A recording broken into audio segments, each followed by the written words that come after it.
And we are live. Hold on a minute. Wait, have we just walked into CBGB's in the 1970s and Velvet Underground or Blondie are on or something like that? What is going on? What indeed? What indeed? Andrew Slessor is here, our first guest of the day, who's walked into our little surgery that is that album. Indeed. Good afternoon, Andrew. How lovely to see you again today, because we were chatting on this format just a couple of hours ago, weren't we? This poor guy needs he's very loyal to our shows. I wonder if he goes and sort of like spreads his digital love around and like 2 times and goes and watch other lives. No, I think he's digitally monogamous. Yeah, very good. I think so too. He's got a strong look. So this is that album. For those who have never come to the show before, do you want to? No, you introduce it while I take a drink. So last year, I think, when did we start this? This I think this is show number 32. Crikey, and we haven't missed many weeks. So 30 odd weeks ago, on our little Slack collaboration channel, Adam and I found ourselves at weekends and evenings mildly arguing about music or agreeing with some bits about music and examining that bit. Look when he plays this bit, or listen to the strings here, it's great. And we thought, wouldn't it be nice to take this live, because people love music and we'll maybe get some people to join in a bit of a chat. So we came up with the idea of picking an album every week. Is it Crunch's time yet? No, not yet. We choose. So one of his alternate weeks, we have the show, and that album was chosen by one of us. And then at the end of that show, the other person picks an album, and it's a complete surprise. And we say, we're going to go away and we're going to play it for a week. And we don't speak about it for the entire week. The first time we talk about it is here. It's now. And that has resulted in some moments of joy, some moments of absolute alignment and clarity. That has also resulted in some fissures and fractures. Yes, it's like a digital punch-up. Or sometimes we're either in complete agreement, complete disagreement, or kind of like, meh. Yeah. So last week, you had suggested, the previous week, you suggested that we did Take That, and we had a reasonable time, a nice time listening to Take That with Beautiful World. And at the end of it, I said, why don't we come right up the most fresh and current piece of music, because we've been back in the 60s, 70s, right? 70s, yeah, maybe? Many times. 1970, I think that you took us to 1970 with James Taylor. Yeah, was that before or after Blue? Was Blue before that? I don't know. That's a question. I think that's 73. Okay, yeah. So that was probably the first one then. We've gone back to 70, but we thought, my goodness, why don't we come up to date? And I suggested that we do the eponymously titled album Wet Leg. Yep. By the Isle of Wight indie superstars, as have now becoming, with their first ever album. An indie band, 2 ladies from Rhian Tisdale and Hester Chambers, with their band Wet Leg. They brought out their album, and it sort of got a bit viral because of one particular track, which we will discuss later. And I said, why don't we go and do that? It's the most modern album we've done, because it came out in April of this year. And you said it was in the number 1 slot until like the day before or whatever, wasn't it? Totally. So it's extremely current. So my question to you is, and this is where we learn if it's going to be a bright and bubbly show or one of those scrapey shows. Did it butter your muffin, or would you like us to assign someone to butter your muffin? Okay, so let's give this a bit of framework first of all. You know that I love you. You're a great guy, and I love the fact that you are introducing me to things that I haven't been exposed to for whatever reason. Some of them are recent, some of them not so recent. So we've had some hits and misses. We've had OK Computer that was absolutely catastrophic for me. I mean, I rather would be waterboarded than listen to OK Computer. We had Grace and New Gold Dream, both of which were really albums that you love on your desert island. And I was kind of like, they're all right. I'm not a bit. We had, and Brilliant Trees as well. We had Royal Blood that I loved. We had Hejira that I really loved. You really loved. That was a game changer. And actually, even though I was not covering it this week, I was still listening to the Raconteurs from the previous week, and I said to you, I see what your man crush is on Jack White. Oh yeah. White Stripes. What should I begin listening to of the White Stripes? So you absolutely converted me, and I started listening to this album, and what I would say is that there's hi Paul, there's loads of truly original stuff on this album, truly original stuff. Sadly, though, it's not their original stuff because they've stolen it. This is it's not OK Computer. So, this is perfectly nice lollipop music that can sit in the background, but it is utterly, utterly, utterly valueless.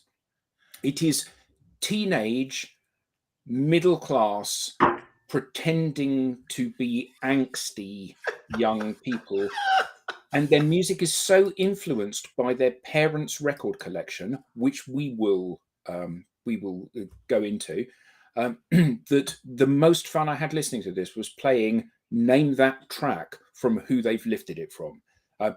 Blur, Happy Mondays, Sex Pistols, Wham, indeed even their own younger years, Jessie J and Eliza Doolittle. They've just literally lifted phrases wholesale and put them into there. The thing that I found. Hey, that's what the show's all about, Jess.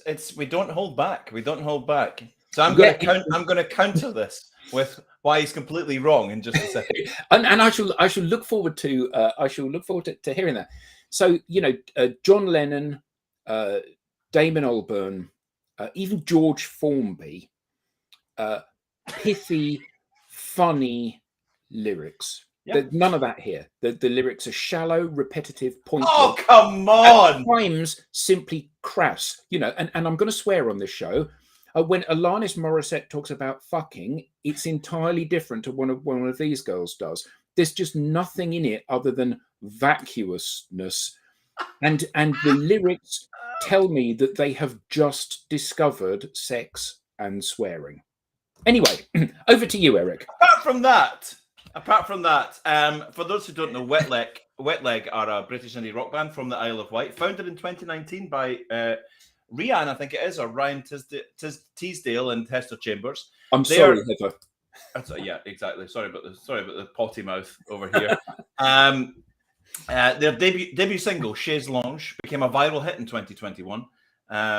Their self-titled album in 2022 that came out in April 18th, went straight into number one. It was number one all across the world, number one in Australia, number one in United Kingdom, number one in New Zealand, Belgium, Ireland, the Netherlands, everywhere. For me, this album, when I heard this album back in the day, Smoking Like a True You've nailed it. You have nailed it there, Mark. When I heard this album, my daughter actually, before it went gangbusters, I heard Chaise Longue a few times on Radio 6, and I was like, oh, that was a kind of stop me in my tracks moment, because it had a thing that I recognised, which was, whereas old Krusty Knickers over here sees that this is just... So when I heard this, it was like the first time we're probably going there. So when I first heard The Fall, it made me look over and it stopped me doing what I was doing. When I heard The Smiths for the first time, Adam just got a lifetime ban from the island. Yeah, not welcome. Not welcome. Not welcome. Don't worry, we'll pull him round.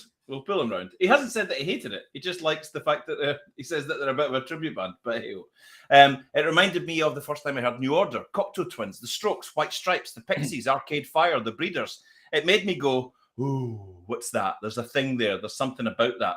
Indie music's not about polish. Indie music's not about it. It's about you and me. Seemingly, they went to. They were both doing separate things in music. They went to a fair. They got on a ride, and they said, "Do you want to do the band thing again? We'll give it another go." And they said, "Yeah." I love the fact that it's about being in the garage or being in your mum's spare room and just jangling about with some chords. Your mum.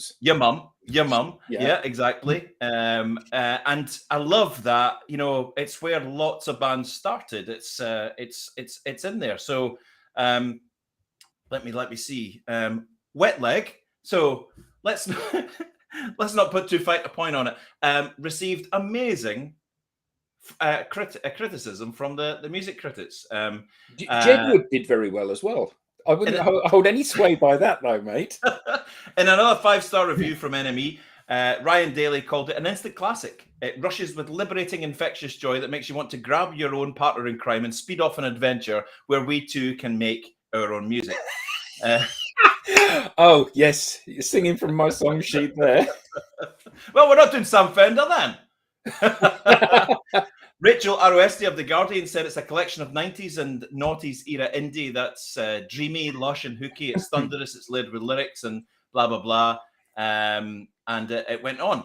Whether or not this is authentically indie, or whether it's been swept up into this mainstream maelstrom, because Dave Grohl said, what you're listening to in an interview, sort of like just after the album was released, and he was in America, and he said, I'm listening to a British band called Wet Leg. It's great. It's like going back to listen to old indie bands. It's magic. Boom. They just exploded. So it's fresh, it's flirtatious, it's devilishly fun. It's one of the most thrilling and singular rock albums released this year, DIY or not. It has a dominant sound of early sort of noughties, New York post-punk revival, oversized, noisy, nostalgic hammer riffs that could fit in easily with TV on the radio or the Strokes. I think this album is a little bit of genius. Just saying. A little bit of genius. It's easy to be cynical about a band called Wet Leg, who in a matter of months signed a management deal, a record contract with Domino, the same record label that Arctic Monkeys are on, and Cat Power. They sold out the first headlining tour. Sorry to interrupt. I think you misread that. That they signed a delivery deal with Domino's. which is what's going to happen in your view when they deliver the difficult second album. They've sold out their first headlining tour. They've only released 2 singles. 6 minutes of music have secured the success that many artists spend a lifetime trying to achieve. You can't write these girls off. Can't write them off. You can't write them off. You can't write them off at all. So I think it's terrific. I think it's got a well said. Absolutely, Paul. Absolutely. Hold on, what's happening here? I've got a bit of my phone thinks it's 6:30 in the morning all of a sudden. So it's what does it have? It has 12 tracks. I'm sure you love them all. This is going to be a long old show. I think we should do an extra long show and examine them in really deep context. I should have known each of them. I should have known on the week when we were supposed to be reviewing Wet Leg. You texted me and said which White Stripes album should I start with? I should have known at that point. Have you bothered to have any sort of notes on this one? Oh yes, absolutely. All right. Fair enough.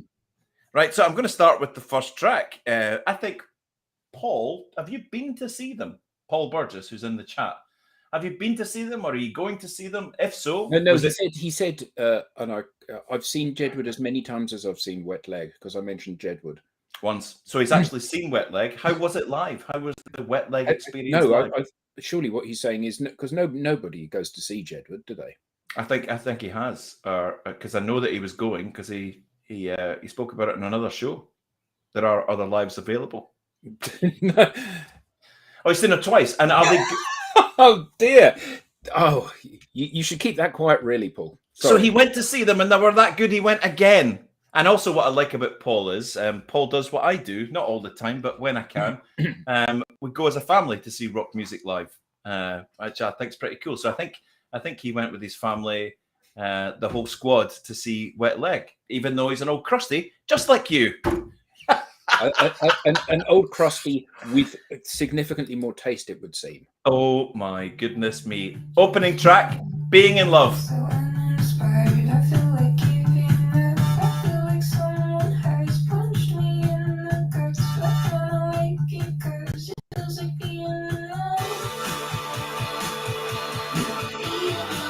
So let's just say this is Blur, but continue. Makes me more of Echo Belly, but hey ho.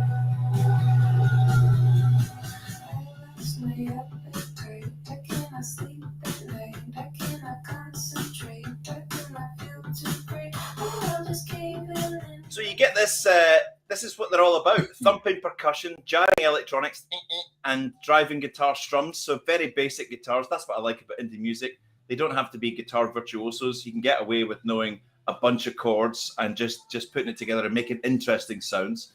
The just over 2 minute track builds up high expectations for the rest of the album. Does it not? Absolutely. Can you zip forward to 1 minute? Zip forward to 1 minute. Yeah. Have you got a little note here? I need to watch because this one's a bit effy jeffy. Yeah, because it's quite short, isn't it? It's only a couple of minutes long. Yeah, so it's just a little opener. So to 1 minute.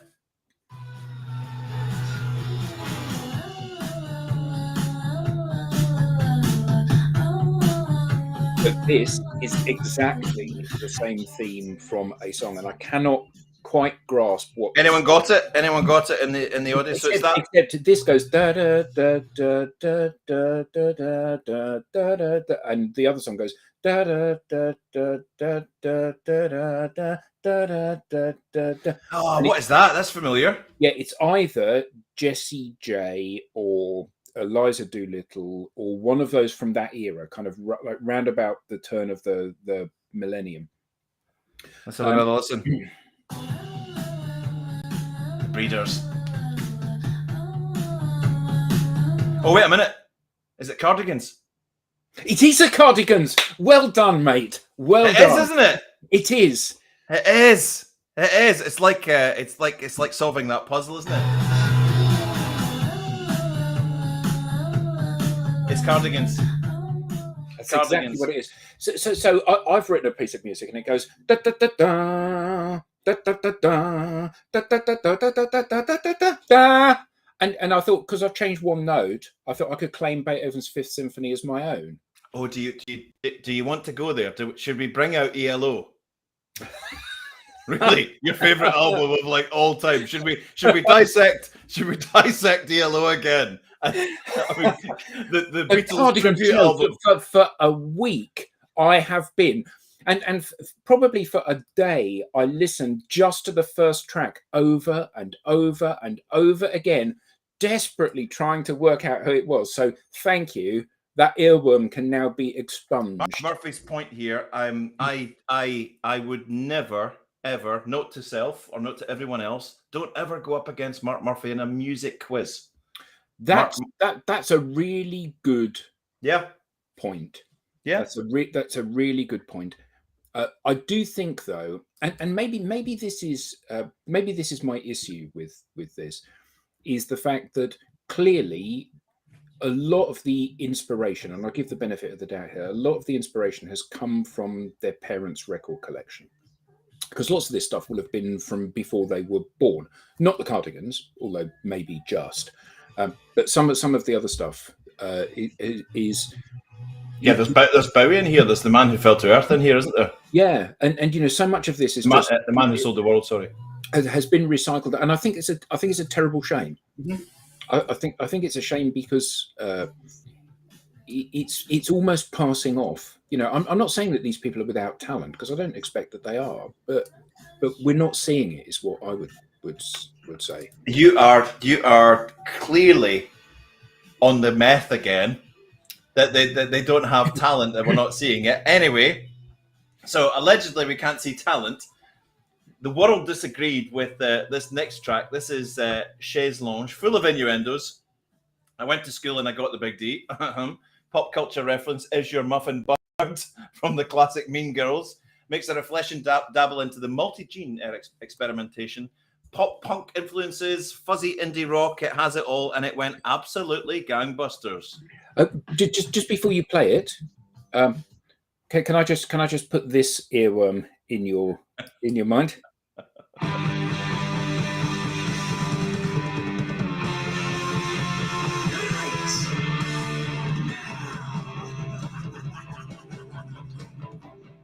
And here we go.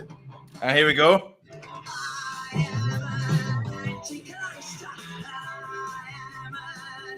Right. So now please do play Chaise Lounge.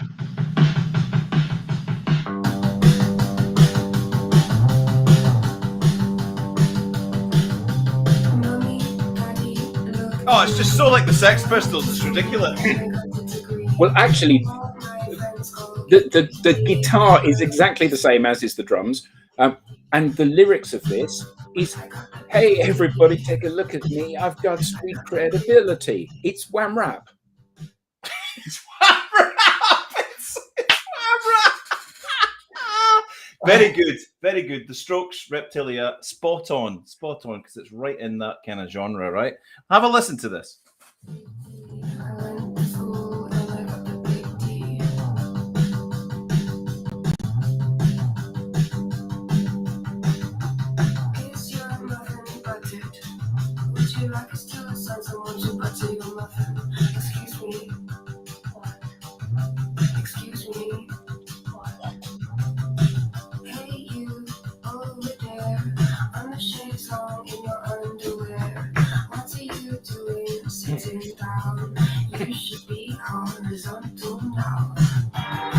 Come on! Took the world by storm, went absolute bit of Joy Division, maybe, yeah, taking a picture too, or taking down a picture too. Yeah, we're not saying this is incredibly genuine. I think it's just a pretty, if you can get over all of this stuff, they make a really good sound.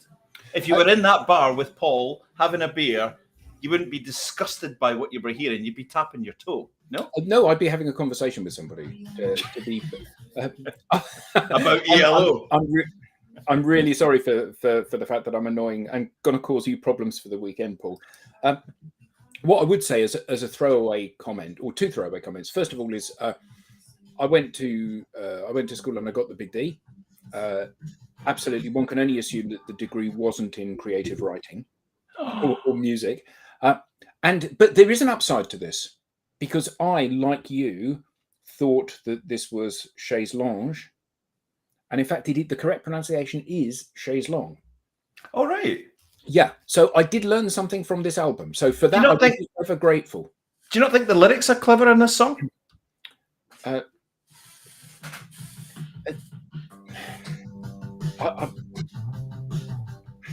trying.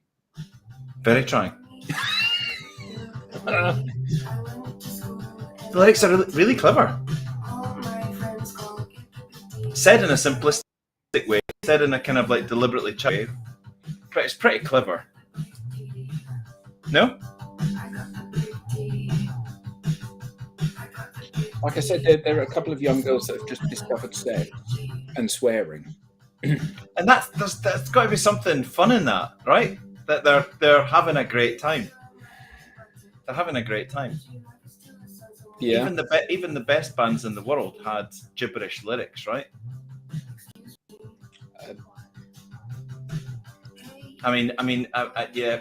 He Bag Production. He got Walrus Gumboot. He got Ono Sideboard. He got Spinal Cracker. He got Feet Down Below His Knee. Hold Your Armchair. You Can Feel the Disease.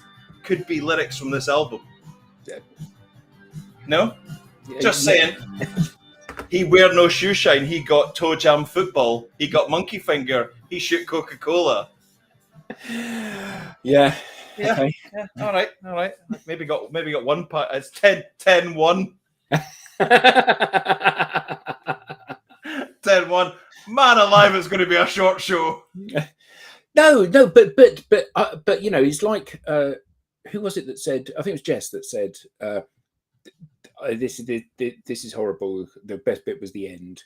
You proved me wrong." And actually, so I'm hearing she loves the last track.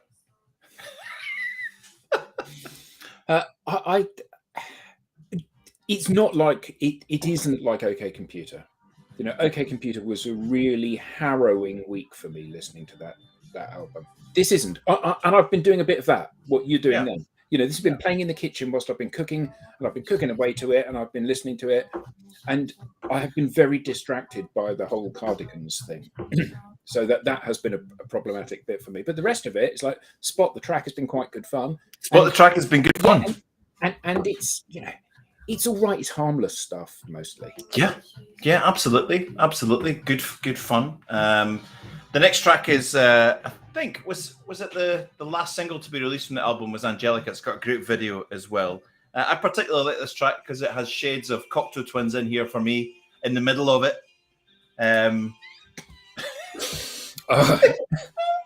You're my new best friend, Jess. Absolutely. And I thought we were tight, Cheslack. I thought we were tight. Regret and Absurdity, penned as an homage to Rian's oldest friend. Social interactions, all of that. This is the Happy Mondays, though, isn't it? Let's be honest. Rubbish. I do hear lots of Echo Belly in here. Mark Murphy, testify, please. Yeah, Mark Murphy is writes a music blog. Oh my goodness me! There's no one knows more about new music than him. Should have called themselves Lucky Break. Oi, Pybus, wind your neck in. You're supposed to be driving. Concentrate on the road. Listen to this. Beautiful.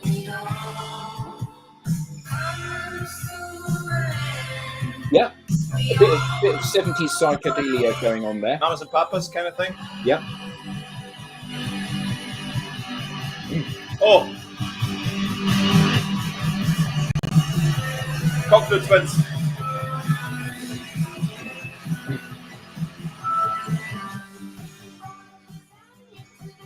I don't see what's not there to like about this. This is lovely. It's actually my favourite track on their album. I'm so trying to get on board with this. I know you am. And that's the lovely part. I love this. So I've got this on playlists, and I think this is a little gem.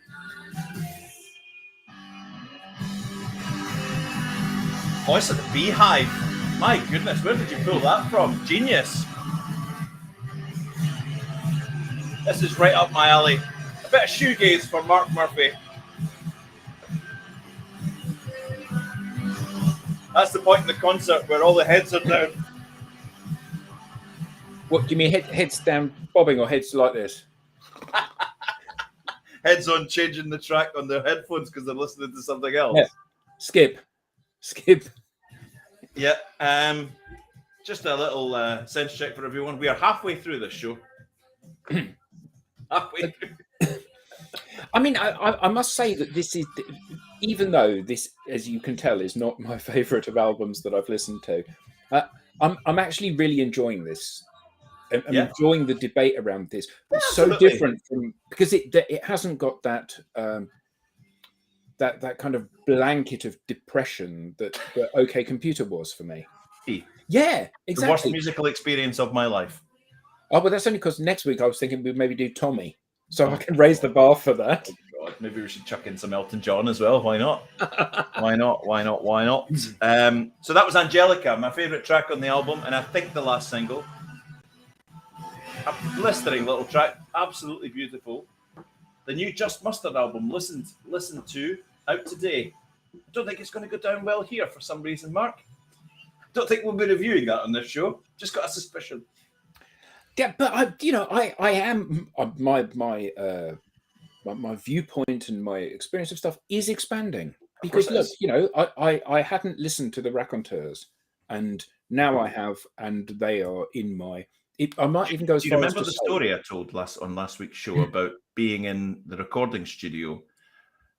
My friend Mark Murphy was on guitar. Oh right. Yeah, and did particularly well, and experienced the point where I was doing my best Jack White with my back to the door, where the guy came in and went, "That's your time up, boys," and I was so mortified and embarrassed, I nearly collapsed to my knees. I was up at, "If you're looking for an accomplice." Nice work. Oh man, it was so embarrassing. Right, we're on to track 4. I Don't Want to Go Out. I need to be careful with this one because she drops a few F-bombs in here. Slightly nostalgic view on the mindset of humanity during the pandemic. Bit Blur-like again. Do you hear the Man Who Sold the World guitar? Listen. Yeah. You know it's coming now.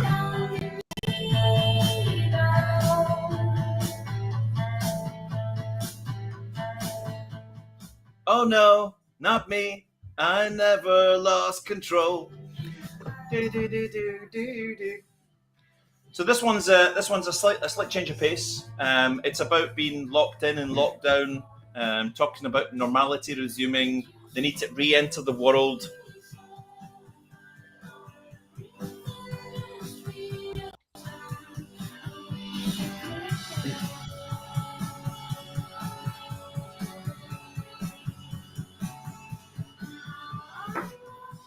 Okay, good chat. Yeah, I mean, it's okay. I mean, and a couple of the songs, in fact, one of the songs further on, I've written as my notes, quite concise here, actually quite good. I know that might come across as damning with faint praise, but the problem that I have with this is that there is, I just find it a very unremarkable album. You know, there's nothing in it that I can hold up as being innovative or interesting or well performed or virtuosic or clever. Nothing. Not a single thing. Apart from the fact that it sounds a bit like the Sex Pistols and the Cardigans. And right. Blur. And right. Eliza Doolittle and Dodie. And yeah, absolutely. Yeah. So the next track is the beautifully titled Wet Dream, exploring exactly what it says on the tin, crass and full of on-the-nose innuendo. Enough to make a girl blush. And a boy, as it happens. As it says in there. Pop-filled, edgy. This is the track, Mark. It reminded me about that band that I can't remember. I was asking Mark today. Candy Pop. Something Pop. Really, Paul? Yeah. It's nice that you've got a compadre. Yeah. If you're looking for an accomplice, there he is. Get me on. I'm with you about this album. I love it. The live show was an absolute joy. For me, it's just a little bit. It's going to be an indie summer, and I'm here for it. Bands like Wet Leg are taking the sound to new generations, which can only be a good thing. Heather Buchan, you're a legend. You're a legend. Great to see you here, Heather. Yeah, so Mark, if you're still with us, this is the song that reminded me of the band that I can't remember. Who does that remind you of? I think she's a Scottish singer, an indie band. There's two guys and her. She had a black fringe. I can't remember the name of that band. This is a great little bit of fun.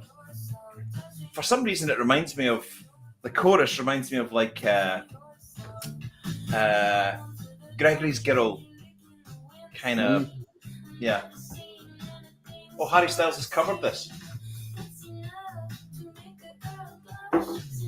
It's enough, it's enough.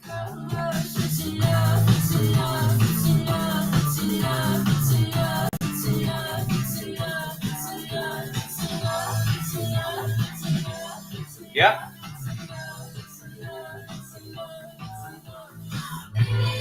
Woo!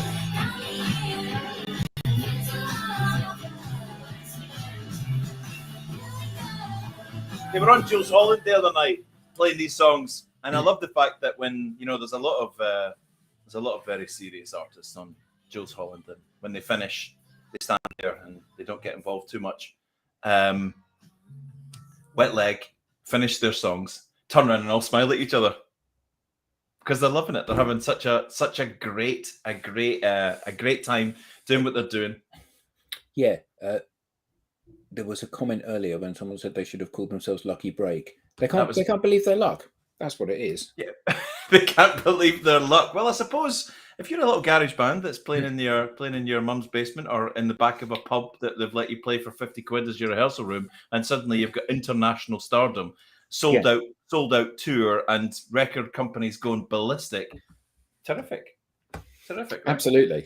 Absolutely. The next track, I hear Lana Del Rey. I hear Quentin Tarantino, maybe like a track from a Kill Bill. Yeah. There's a little bit of Blondie in here as well, isn't there? A little bit.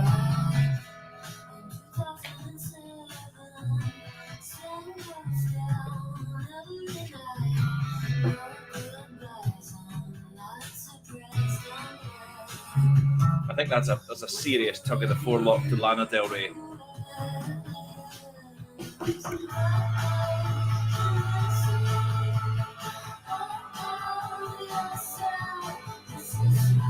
Also reminds me of walking around with the Walkman in Glasgow in the 80s. Strawberry Switchblade, Cocteau Twins kind of vibes, early Texas. Texas. You like Charlene? I was never a fan, actually, of her. Good band, though. Yeah, decent. And in the days when Glasgow was Glasgow and it had all the music stuff going on in Glasgow, they were hanging about in the same pubs. So you'd walk into a pub and you'd see the Bluebells over in one corner, and you'd see Billy Mackenzie over there. You'd see Texas over there. Hue and Cry knocking about in this. Just fabulous.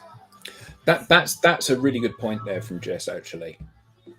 Actually, when they're singing properly, it's a different league in terms of how attractive the sound is. Well, this is Hester. This is the blonde girl who plays guitar. She's on the left when you see them performing. So it's not Ryan Tisdale who does the kind of talk sing. So this is So you prefer that? So what you're saying is you really love this track and you prefer them singing, right? Okay, I got you there, Jeff. That's good. Yeah, that's exactly what I'm saying. What I thought was really interesting is that what do you say this girl was called? Ryan Hester. This is Hester singing. Hester.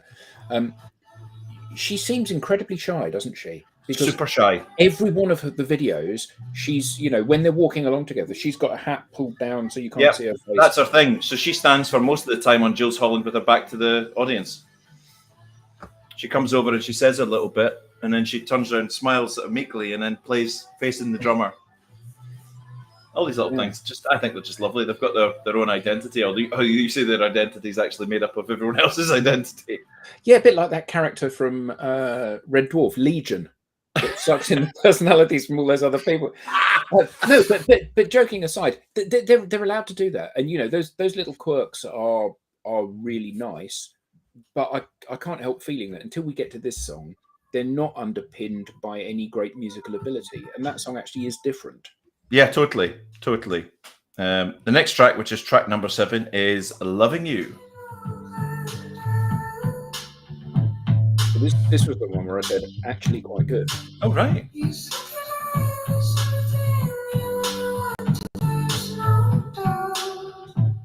that remind me of?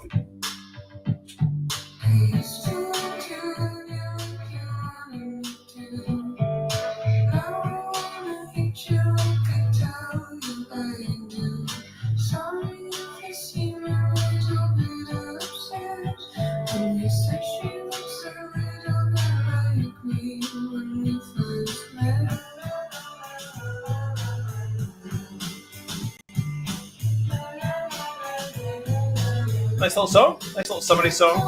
Yeah. It's their first album. They're in their mid-20s. Yeah, but Kate Bush's first album. Yeah. Sorry, hold on a minute. Carry on. Lord. Kate Bush. Yeah, no, she's one of the artists that I want to cover. You want to discuss later. Yes, very good. So that is "Loving You," a nice change of pace in the album, and now we're on to the bouncy "Your Mum." Eliza Doolittle, very heavily influenced this song. Opens with the withering put down. When I think about what you've become, I feel sorry for your mum.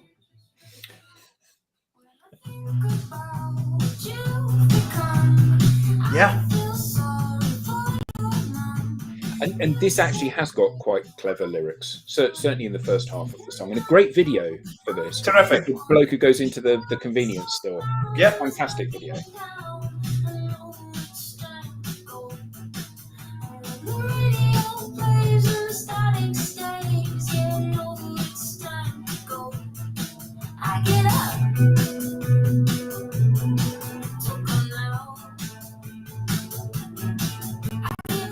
Yeah, I agree.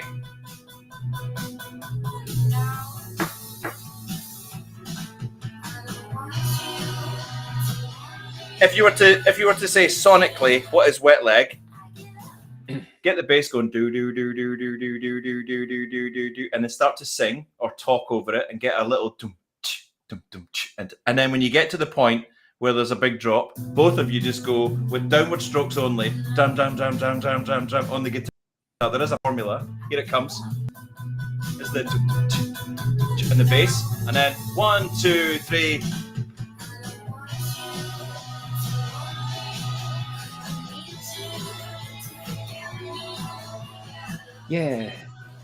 Yeah, but that is a bit. No, I mean, no, I won't be critical of it. This is a good song, and it's a really good video, really well. Excellent, yeah. And I get the impression that this came later in their evolution. I think so too. So, you know, it's more polished, it's more slick, it has more depth to it. And the lyrics at the start of this, when I think of what you've become, I think about your poor mum. You know, it's like that's exactly the sort of lyric that John Lennon would have written, isn't it? Or Damon Albarn. Exactly the same sort of thing. Yeah, totally. So we're on to track number 9 now. It's called Oh No. The regrets and pressures of modern life and the effects that social media can have. I checked my phone. Oh no, I'm scrolling.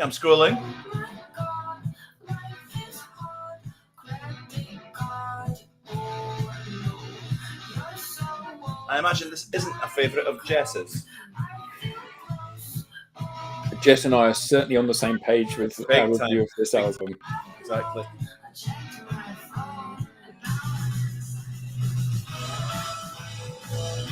Can you turn it up a little bit?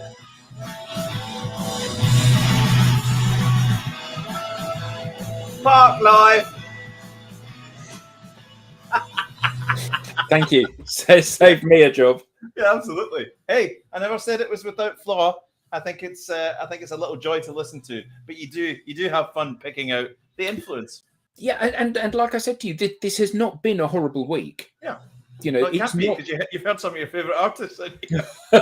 No, but even without taking cheap shots, you know, it's not been a horrible week. It's upbeat, it's jolly, it's toe tapping.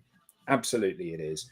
But I think that one of the things is that when we do a review of it, what happens is we look underneath the surface, don't we? And we, you know, is it an album? Is it a concept? Is it, you know, are these great songs? And I think it's not ticking that many. Just flag. Podcasting be deleted, you know. Right, we're on to piece of crap, piece of poop, piece of something. A mellow review of the duo Strip Back, really delicate.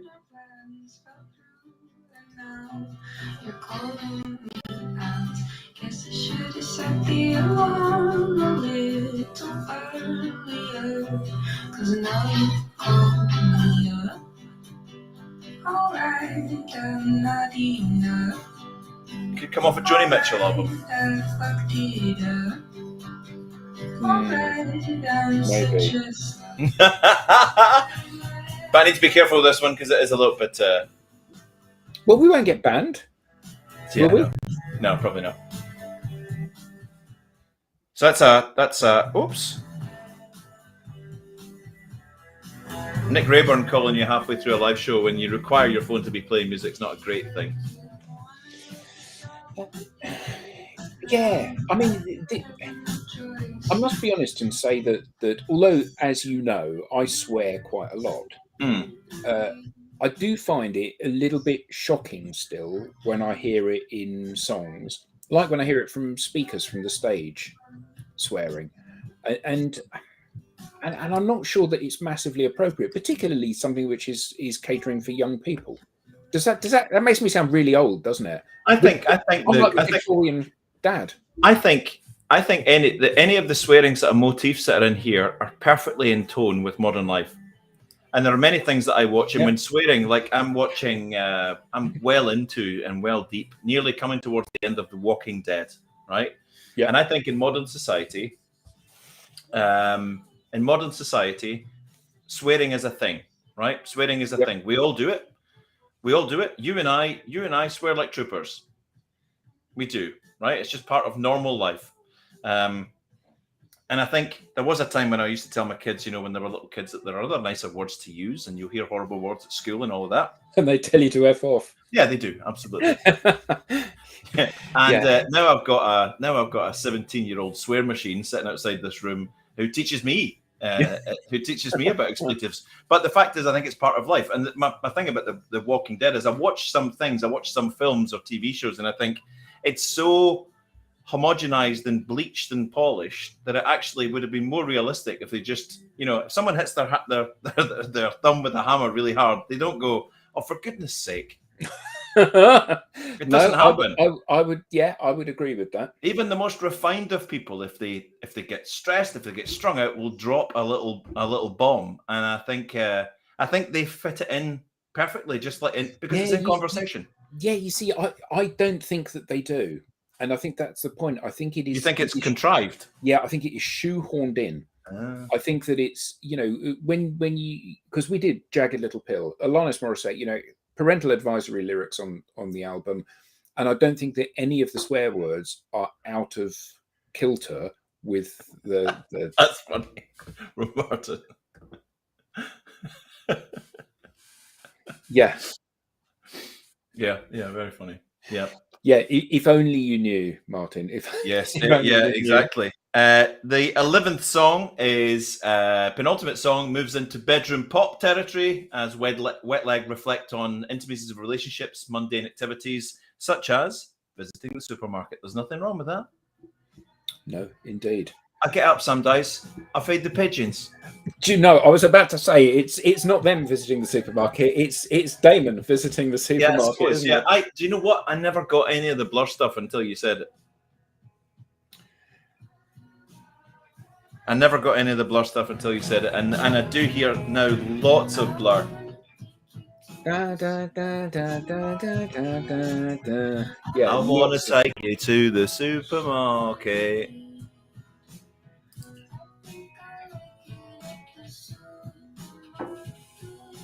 Yeah, I'm with you, Andrew. There's definitely a divide in this group, isn't there? There is, isn't there?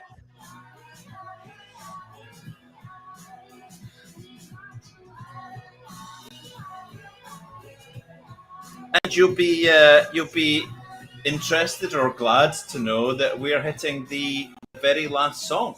The very last song is perfectly encapsulates the band's sad music for party people. That's what it's all about. But on Supermarket, it is nice. It is an upbeat song. It is cheerful. It is more in keeping with the songs on the album that I seem to resonate more with than the ones that I don't. It's got a stronger tune. It's got much more going for it. Darren, tune out now. There's only a few of us here that are in this camp. Gutted as I really enjoyed this one. No, I think the ayes are against the nays, aren't they? In this particular group, I think there's more. So. I think there's more for it than against. When they say supermarket, they mean the one on the island. I love it. The actual supermarket. It's a Summerfield, isn't it, or something like that? I hope it's a good one. So this is the last song on Wet Leg's eponymously titled album. It's called Too Late. It perfectly explores as what they've cornered the market in sad music for party people, exploring the themes of acceptance through ever witty couplets. I don't need no dating app to tell me if I look like crap, to tell me if I'm thin or fat. This album is speaking to young people. It's speaking very much to young people. My daughter's 23. She heard this and she's really into her indie music, travels all over the country listening to indie bands and stuff like that. And she heard this and it resonated with her. So this is Too Late Now.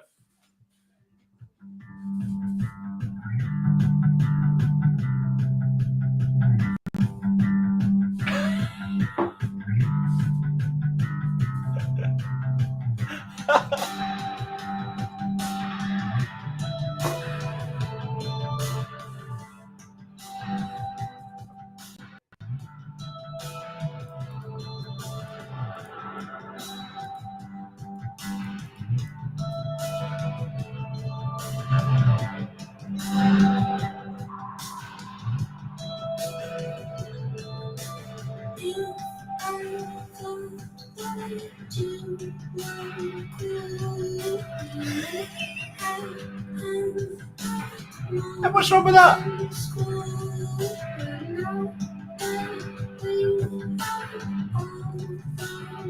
You said mod the Wet Leg. That's now on social media forever.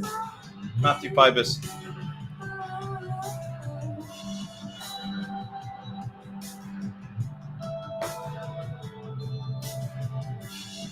John Peel would have loved them. Yeah, absolutely.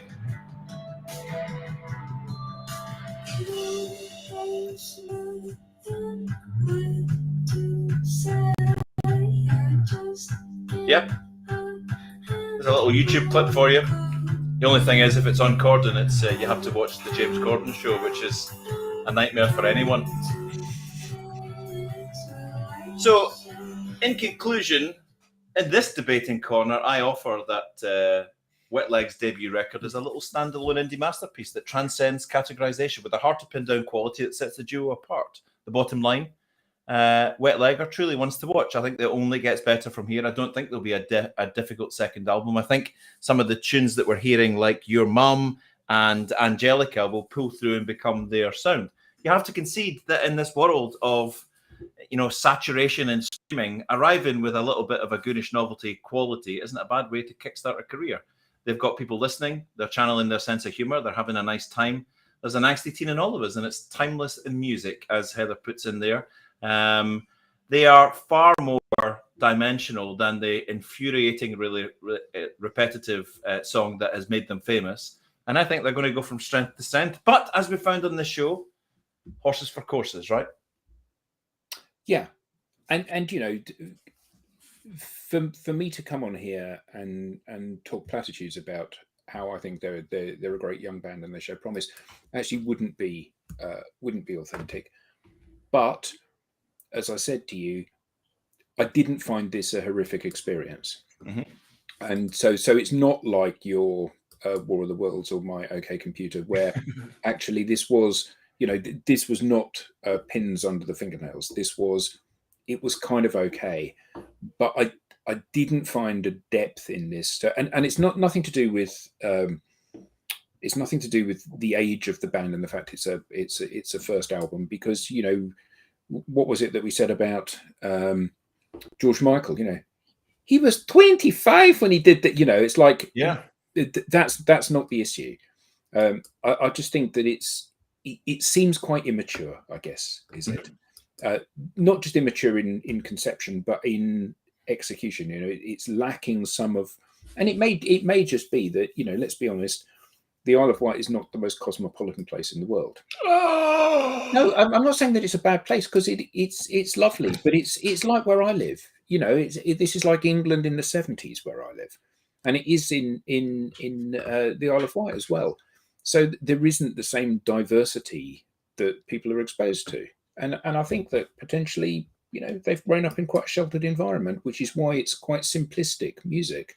Yeah. It's, as Paul says, it's pop music. It doesn't have to be deep. And they write about the things around them, going to sit in their mate's bedroom and going to the supermarket and feeling crap that girl or that boy that they fancy isn't paying attention to them. I think and the fact that someone is fiddling with themselves in a car. Yeah, there's always that. There's always that. There's always that. I just hope it wasn't Alistair. Oh dear. But it's. I don't think, in fairness, I'm going to re-listen to this album. No, I won't. If I switch the TV on and it's Jools Holland and this comes on, I won't get up and make a cup of tea. I'll sit and watch it. But what's really cool is you'll know all about them. I do know all about them now, but I think to be honest with you, the thing that I felt most about this was disappointment, because you have shown me stuff that I had heard of and hadn't invested time in listening to, like the Raconteurs and Royal Blood, and that has been a very worthwhile thing for me to pick up and run with, and those get listened to in the car now, even though we're not covering those albums, and this won't. So I feel a little bit of a letdown from that perspective. It's not your fault; it's my fault. But there's. I mean, this is a review show. We review albums just because we think. I mean, you chucked in Take That because you thought we'll just give that a go. We'll give it a review. We chucked in Fine Young Cannibals, The Raw and the Cook, just because we thought we'd give it a go. That's what the review show is all about. Some we hit, some we don't, but we've had a good experience along the way. It's been cool. So I'm actually on holiday. I'm in Palma, Mallorca for next week's show, but I'm back the following week. So what would you like us to cover? Because I'm going to listen to it for pretty much 2 weeks solid, and a week of that is by the pool, right, or on the beach. So I have what I want to do is I'm going to give you choice. Right. I like to give either ors. Done it once. Twice. Yeah, and actually we did cover both of them because it was James Taylor and War of the Worlds, wasn't it? And you said, "Oh, let's do War of the Worlds," and you were ruining that day. So I was thinking 2 choices: "The Stranger" by Billy Joel, which has got "Always a Woman to Me" and "Vienna" and "Piano Man" on it. So his first kind of breakthrough album, and Anastasia, Not That Kind. So which of those do you fancy? Given the fact that I'd rather put nails in my eyes than listen to Billy Joel, I'll go for Anastasia, please. Fine.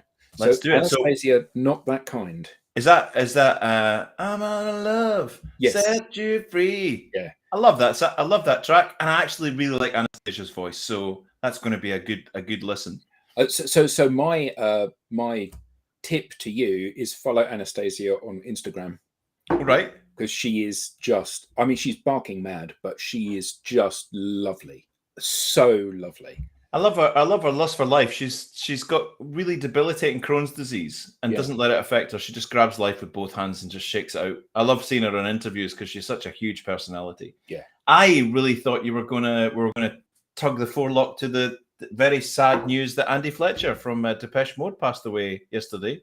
I didn't see that. I did see that Ray Liotta passed away yesterday. Ray Liotta, and then a few hours later it came out that Andy, 60 years old, the red-headed one that played the keyboard, the tall guy at the back. They're absolutely devastated. So maybe we'll do a Depeche Mode at some point. That would be nice to do. Well, Violator is a fantastic album, isn't it? Yeah, absolutely. They've got lots of great work.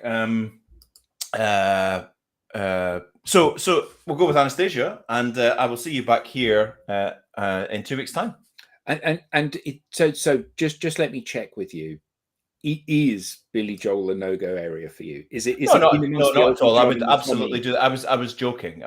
I love some of his. Is it New York State of Mind? His fabulous. I even love. I don't care. I'm at an age where I just don't give a monkeys anymore. I even love. In the middle of the night, I go walking in my sleep. I love that. I think that's a brilliant song.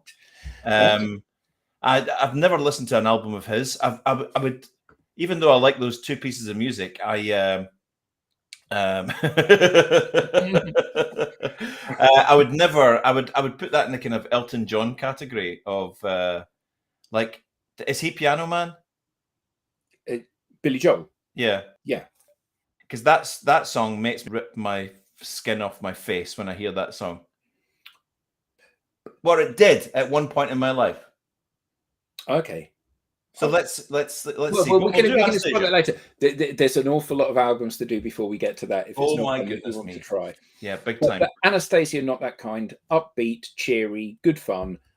Maybe a bit dated now, as we've seen before. We've seen some albums like Stop Making Sense and Kick, where we listen to them thinking, oh, this could be a bit dated, and it's been a revelation. And some like Mama Said and Fine Young Cannibals, which were a terrible disappointment, weren't they? Yeah, absolutely. Big time. But I'll give it a go, and know this, that I will be lying in the sun or walking along the beach having a little listen to that. Maybe in a jet ski or something. Nice. Well, thank you, Eric. Have a lovely holiday. Have a lovely weekend. Thank you, everybody, for joining. Wonderful comments. And I'm so sorry that I was that old Victorian dad, horrified by swearing and horrified by change. So things will get better, though. Bye. Bye. Before you click leave, Yeah. Heather Buchan, thanks, guys. I'm off to see Kasabian at the Beach Ballroom tonight. Again, I didn't know that. Aberdeen's so bad at advertising who's playing with the original lead singer. I thought they'd all fallen out. I thought he was cast away. How's that going to go? That's crazy. I'll need to look that up. I don't know why he's back, because they had a bit of a fallout and kind of sacked him, and now he's back. Anyway, There we go. Adieu. Yeah, Until next time. Cheers. Bye-bye, everyone.